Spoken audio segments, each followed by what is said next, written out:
em lòng ý ra nhó hậu lù cà đỡ mong rong.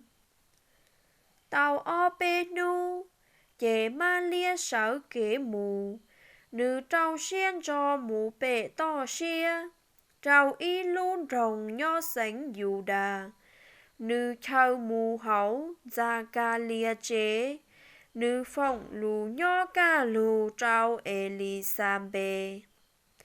Thảo Elisabeth nó ma lia phong kế ca lù, mà nữ tu mê nhụa thia hấu nữ pla, thia lành tu bì chia lò nhó bú hảo Elisabeth. Chê Elisabeth cha xua lo hành trốn trỏ tìa, có tàu công tàu mỏng cha ý trọng bò nịa hú tí xì, thia lu chỉ hậu có lu chế tàu công tàu mỏng.